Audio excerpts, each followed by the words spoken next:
Assalamualaikum warahmatullahi wabarakatuh. Bismillah, alhamdulillah, wassalatu wassalamu ala rasulillah, wala haula wala quwata illa billah, amma ba'd. Hadirin yang dirahmati oleh Allah, Dewan Juri yang mudah-mudahan ada dalam lindungan Allah.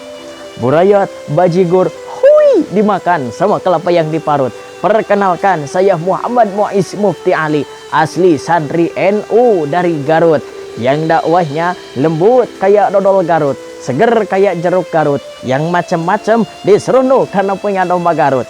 Hadirin, dulu ada seorang pemuda yang sangat luar biasa. Sejak umur 15 tahun beliau mondok di pondok pesantren, dan kurang lebih 5 pesantren beliau mondok di pesantren yang ada di Nusantara. Pada tahun 1892 beliau pergi ke Mekah Al-Mukarramah untuk menimba ilmu kepada ulama yang ternama pada zamannya. Di antaranya Syekh Ahmad Khatib Al-Minangkabawi, Syekh Muhammad Mahfuz At-Tarmas, Syekh Ahmad Amin Al-Athar, Syekh Ibrahim Arab, Syekh Sa'idi Yamani, Syekh Rahmatullah, Syekh Nawawi Al-Bantani, dan masih banyak lagi. Beliau adalah sosok ulama yang tidak diragukan lagi perihal keilmuannya, dengan bukti banyak karangan kitabnya. Di antaranya Adabul Alim wal Muta'alim, Risalah Ahlus Sunnah wal Jamaah, At-Tibyan fin Nahyi an Munqata'atil, An-Nurul Mubin fi Mahabbati Sayyidil Mursalin, Ziyadatu Taliqat, At-Tanbihat al-Wajibat liman yusna al-Maulid bil Munkarat, dan masih banyak lagi karangan-karangannya. Ya, dialah Hadratus Syekh Kiai Haji Hasim Asy'ari bin Kiai Haji Asy'ari bin Kiai Haji Anusarwa bin Kiai Haji Abdul Wahid bin Kiai Haji Abdul Halim bin Pangeran Sambud Bagda bin Syekh Abdul Halim bin Syekh Abdul Rahman atau Joko Tingkir bin Syekh Sunan Giri bin Syekh Maulana Ishaq, sang pelopor penyebaran Islam di tanah Jawa. Sepulangan dari Mekah Al-Mukarramah pada tahun 1899, beliau mendirikan pondok pesantren Tebu Ireng Jombang. Dan pada 31 Januari 1926 beliau menjadi salah satu pemrakarsa berdirinya Nahdlatul Ulama atau kebangkitan para ulama, yang bertujuan untuk mengantisipasi perkembangan zaman dan mengembalikan ajaran Islam yang murni dengan menerapkan Al-Quran dan As-Sunnah. Nahdlatul Ulama adalah organisasi massa terbesar di Nusantara.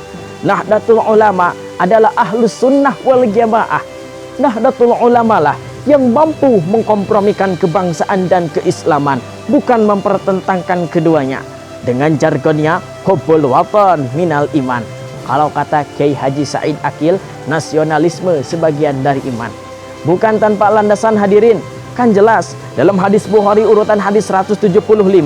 An Anasin diriwayatkan dari sahabat Anas, anna Nabiyya sallallahu alaihi wasallam, bahwasannya Nabi Muhammad sallallahu alaihi wasallam kana idza qadiwa min safarin, ketika kembali dari bepergian, fanadhara ila juduratil Madinah, dan melihat dinding-dinding Madinah, audu anaqatahu, maka beliau mempercepat laju untanya, wa in kana ala dabatin, dan apabila beliau di atas kendaraan, harrakaha, maka beliau menggerakkannya, min hubbiha, karena kecintaannya terhadap kota Madinah. Dan disyarhan kembali dalam Fathul Bari jilid 3 halaman 705, wa fil hadisi dilalatun alal fadlil Madinah. Hadis ini menunjukkan keutamaan Madinah, wa ala masyru'iyyati hubbil watani wal hanin ilaih, dan disyariatkannya cinta tanah air dan rindu kepadanya. Nahdlatul Ulama lah yang mampu mentaufikan syariat dan adat sehingga terlihat Islam yang rahmatan lil alamin, Islam yang ramah bukan pemarah, Islam yang toleran bukan intoleran, dengan landasan kaidah al-muhafadzatu ala qadimis shalih, memelihara tradisi lama yang baik, wal akhdu bil jadidil aslah, dan mengambil tradisi baru yang lebih baik. Hadirin yang dirahmati oleh Allah, yang semua itu dibingkai indah dengan pendekatan adaptasi, netralisasi, minimalisasi, dan eliminasi. Oleh karenanya, ormas yang cocok, ormas yang relevan di Nusantara adalah Nahdlatul Ulama. Perannya terhadap umat ini sangat besar, karena dalam tradisi NU menata rapi perihal keilmuan, dari mulai kitab Jurumiyah, Tijan Ad-Daruri, Safinatun Najah, Sulamut Taufik, Jauhar Maknun, Ihya Ulumuddin, Fathul Mu'in, Fathul Wahab, Alfiyah, dan masih banyak lagi. Karena dalam tradisi NU, untuk berpendapat dalam suatu hukum harus batsul masail. Karena dalam tradisi NU, ilmu harus bersanad. Misal dari pulan ke pulan sampai kepada Rasulullah Sallallahu Alaihi Wasallam. Coba lihat betapa indahnya, betapa luar biasanya keilmuan Nahdlatul Ulama. Insya Allah akan terhindar dari fenomena zaman sekarang. Ilmu gak jelas asal usulnya, gagal paham, berbicara agama sesuka hatinya, gampang menuduh orang seolah dirinya paling benar.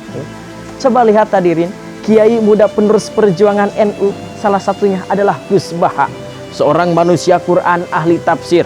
Dakwahnya santai, kalem, dan tawadu, tetapi isi dan keilmuannya sangat mendalam. Itulah ciri khas ulama NU. Dakwahnya mampu mempengaruhi seluruh elemen masyarakat, dari mulai rakyat, orang tua, cendekiawan, akademisi, sarjana, dokter, ataupun orang awam. Semuanya mendapat rangkulan dari beliau. Hadirin yang dirahmati oleh Allah, kontribusi Nahdlatul Ulama untuk bangsa ini juga besar. Kita tahu resolusi Jihad Hadratus Syekh yang mampu menumbangkan Belanda dan sekutu. Kita kenal tirakatnya Hadratus Syekh untuk menegakkan Pancasila, dan Pancasila menjadi pemersatu dan ideologi bangsa sampai saat ini. Oleh karenanya, kaidah Arab mengatakan, likulli zamanin rijalun, setiap zaman pasti akan lahir sosok pahlawannya. Walikulli rijalin muafiqun li zaman, dan setiap pahlawan pasti akan sesuai dengan zamannya. Untuk menjadi pahlawan, marilah kita sebagai warga Nahdiyin menjaga, merawat warisan perjuangan ulama kita. Belajar betul akan agama, paham akan ke-NU-an, dan berakhlak mulia. Cukup sekian dari saya. Mohon maaf bila banyak kata yang salah. Wallahul muwaffiq ila aqwamit thoriq. Wassalamualaikum warahmatullahi wabarakatuh.